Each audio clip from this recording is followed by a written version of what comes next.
Okay, we're going to get into this topic. It's a really interesting one, I think. 21 years after her death, there is a brand new Aaliyah album about to be released, but it turns out not everybody's really thrilled about it. There's a writer for Pop Sugar who calls this exploitative, and it points out that the record features only men, like male collabos, and many, including guys like Drake or Future, Chris Brown, some of them have problematic relationships with women. So the question is, what do you think about posthumous records getting released? Ooh, it is a big one. I love Aaliyah, and you know, it has been a big mystery in the industry why up until 6 months ago, most of her catalog was not available to stream. Like for those of us who now listen to music on our phones and whatever, it was impossible to listen to Aaliyah. And it was because there was a dispute, allegedly, between her label, which is run by her uncle, and her estate, so her family. So already you have some weird, messy, probably family situation going on, like throwing shade at each other.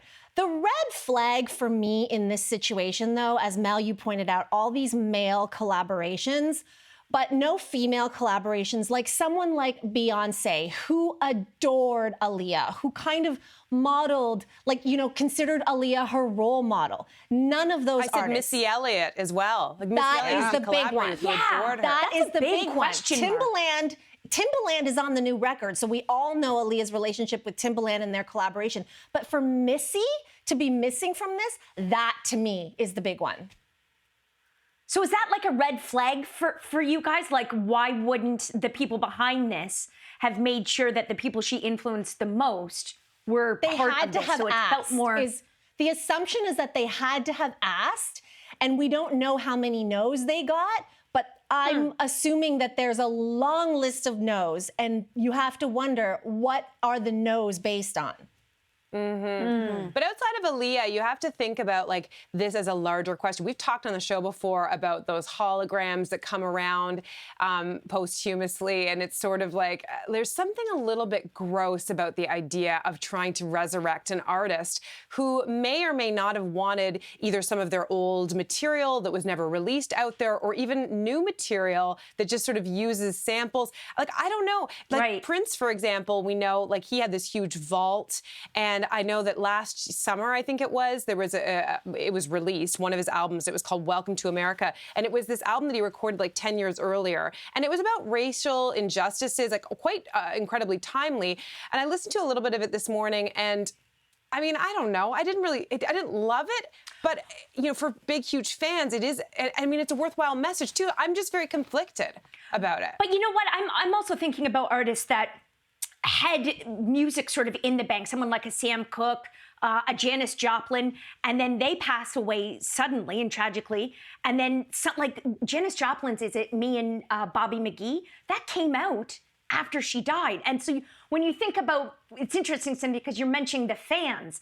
And if something feels icky to a fan, that's one thing. But if it's one of their biggest hits that comes out sadly after they pass, like, thank goodness we have that song, so to speak, I guess. I think, yeah, that's a great point, Jess. And I think that that's why it goes back to that original discussion that Lainey started, which was who's behind the release.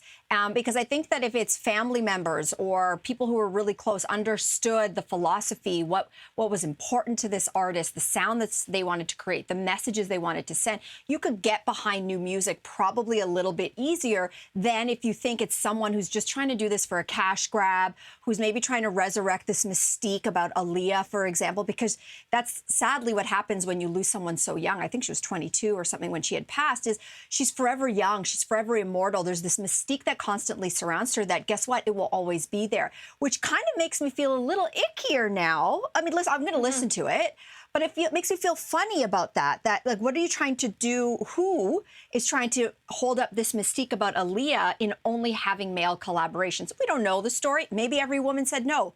Doubt it. But let's just say they did ask a bunch of women, and women were like, no, I don't want to be put next to Aaliyah. Let her rest in peace. I don't know. But that's the thinking. And that's why I want to bring up somebody who, one of our producers, Amber Buchanan, who is obsessed with Dolly Parton. And I get why. Dolly is so smart. She is first and foremost a singer-songwriter. So she's actually thought about this exact question.